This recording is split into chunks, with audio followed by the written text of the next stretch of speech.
রইল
ওই ধর্মশিল্পী শ্মশান ঘাটে নিয়ে গিয়েছে। শ্মশান ঘাটে নিয়ে গিয়ে সুন্দর করে চিতা সাজিয়েছে। এবারে ছোট্ট চন্দ্র হাসতে বলছে, ওরে চন্দ্র বাবার কথা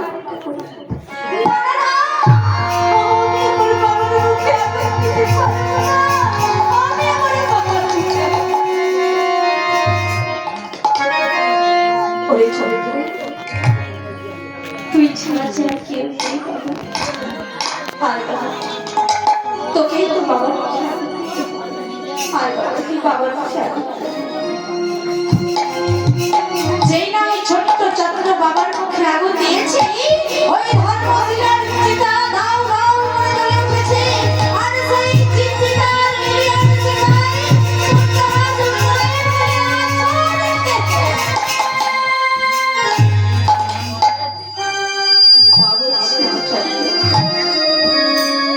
ভয় পাচ্ছিস কেন? ভয় পাচ্ছিস কেন? তুই আমার কাছে ভয় নেই বাবা, ভয় নেই, তুই আমার কাছে। তোর মা কি করেছে ছোট্ট তো মায়ের আঁচলটা ধরে দাঁড়িয়েছে, আর দাঁড়িয়ে দাঁড়িয়ে দেখছে দাস দাসীরা তার মাকে সুন্দর করে সাজিয়েছে।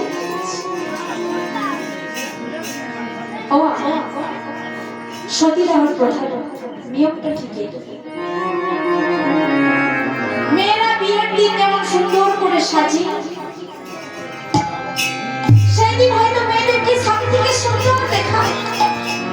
কেন কেন কেন? কারো কারো একজনের হাত ধরে চলে আসতে হবে আরেকজনের ঘরে। তাই আজকে প্রভাবতীকে দাস দাসীরা সুন্দর করে সাজিয়ে দিচ্ছে, কারণ চলে যেতে হবে তার স্বামীর সাথে। তাদেরকে সুন্দর করে সাজিয়ে দিচ্ছে। বাচ্চা জানে না, দাঁড়িয়ে দাঁড়িয়ে দেখছে তার মাকে সুন্দর করে সাজিয়ে দিচ্ছে। মা তুমি কি কোথাও যাবে? তুমি কি কোথাও যাবে? আমাকে তুমি সঙ্গে করে নিয়ে যাবে, আমাকে তুমি সঙ্গে করে আমায় ফেলে রেখে তুমি চলে যাও না মা, আমাকে তুমি সঙ্গে করে নিয়ে যাও।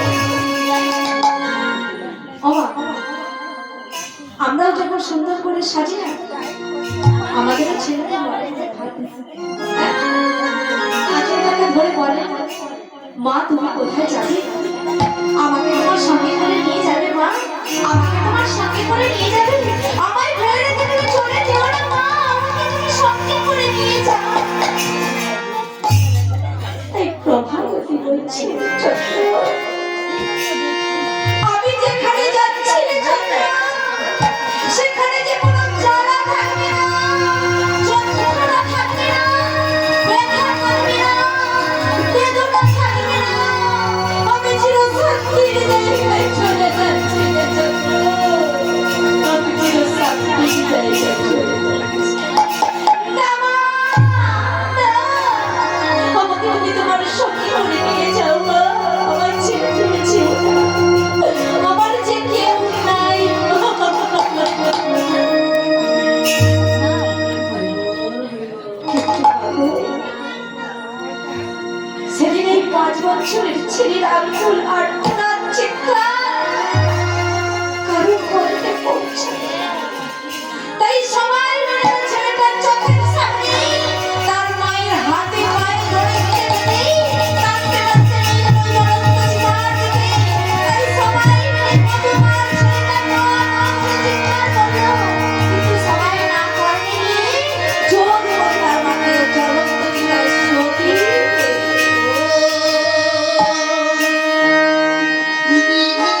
হঠাৎ একজন বলে উঠলেন, ওরে চঞ্চল, যে মা মারা যায় সে কি আর কখনো ফিরে আসে? ফিরে আসে না। তাই তুই এখানে কিছুক্ষণ দাঁড়া, কিছুক্ষণ দাঁড়ালে কি পাবি জানি? ডাকে মরে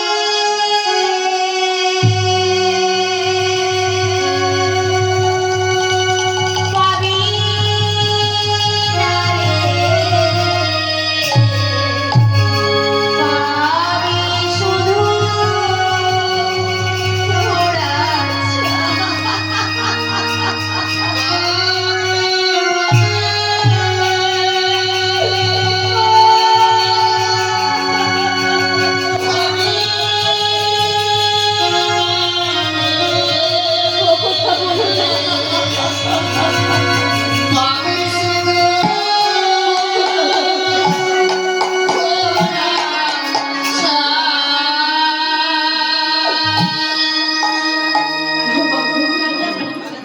ওই ছেলেটি মা মা বলে চিৎকার করে কাঁদতে কাঁদতে মাটিতে পড়ছে। আর এদিকে সবাই মিলে ওই ধর্মশীলের চিতায় জল দিয়ে যেটা কিন্তু মাগো ধৃষ্টরূপ যায় লক্ষ্য করছে ছেলেটা। তাই সবাই যখন চলে গেছে, ও তো ঘুমিয়ে পড়েছে চন্দ্র, তাই ওর কাছে গিয়ে ডাকছে, এই চন্দ্র, চন্দ্র, আরে ওঠ ওঠ ওঠ ওঠ ওঠ, বাড়ি যাবি না? তো বাচ্চা আগে দেখছি যে তার মাকে জ্বলন করছে, তাই ঘুমিয়ে পড়েছে। তো যেই না ঘুমটা ভেঙে গেছে, চিৎকার করে বলছে, আমি আমার মায়ের কাছে যাব, আমার মা কোথায়? আমার মায়ের কাছে নিয়ে চলো, আমি আমার মায়ের কাছে। কিন্তু ধৃষ্টরূপ কি করেছে না, জোর করে নিজের বাড়িতে নিজের বাড়িতে তুলে নিয়ে গিয়ে একটি ঘরের মধ্যে দরজা জানালা বন্ধ করে তাকে রেখে দিয়েছে। কেউ জানতে পারে। আর এদিকে সবাইকে বলছি, ধৃষ্টরূপ চলে গেছে, প্রভাবতীও চলে গেছে, আর চন্দ্রহাস আজকে সেও আমাদের ছেড়ে কোথায় চলে গেছে। সব প্রজাদেরকে বলছে, প্রজারা এবার মনে মনে চিন্তা করছে, তাই তো মন্ত্রীমশাই, তাহলে এই রাজ্যের রাজা কে হবে? আজকে ধর্মশীল চলে গেছে, প্রভাবতী চলে গেছে, আজকে 5 বছরের ছেলে চন্দ্রহাস সেও আমাদের ছেড়ে কোথায় চলে গেছে। তাহলে এই রাজ্যের রাজা কে হবে? তাহলে মন্ত্রীমশাই, আপনার ছেলে যতদিন উপযুক্ত বয়স হচ্ছে, আপনি ওই রাজ সিংহাসনে আমরা সমস্ত ভক্তরা আর প্রজারা মিলে আপনার নামে জয়ধ্বনি জয়ধ্বনি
একবার জ্যোতিষকে দিয়ে বর্ণনা করে কেমন হয়? কি গো মা? কারণ যে রাজা হওয়ার কথা তাকে তো বন্ধ করে রেখেছে। আজকে আমি আমাকে রাজা করছি বলে আমার ছেলের জন্ম করেছি। সমস্ত রাজ্যের প্রজারা এসেছে, উপস্থিত হয়েছে। চম্পচস্য লেজ্জপীয়তে যেমন মানে ভোজন করেছে। কিন্তু সত্যি আমার ছেলেটা রাজা হবে তো? পাবে নিশ্চয়।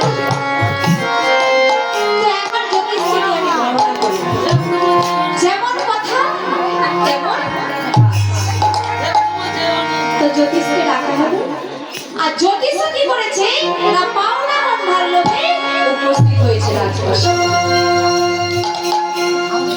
যেই না রাজপ্রাসাদে জ্যোতিষ উপস্থিত হয়েছে, রাজা কথা হচ্ছে জ্যোতিষ, জ্যোতিষ বলুন মহারাজ, না তুমি কতদূর জ্যোতিষ বিদ্যা করতে পারো তোমাকে একবার আমি পরীক্ষা করব। বলছে মহারাজ কি করতে হবে আমার বলো। বলছে এই যে আমার একটি মাত্র সন্তান, এর হাতটা দেখি আর মুখটা দেখি বলো তো, এর নামের প্রথম অক্ষরটা কি দিয়ে হলে হবে? তো জ্যোতিষ কি করেছে না ভালো করে মুখটা হাতটা দেখে বলছে মহারাজ এই ছেলের নামের প্রথম অক্ষরটা ম দিয়ে হতে হবে। বাহ বাহ বাহ বাহ বাহ বাহ, এটা ঠিকই বলেছে। তাহলে কি হলো? ধৃষ্টদ্যুম্নের একটি মাত্র সন্তান, নাম কি হলো? মদন।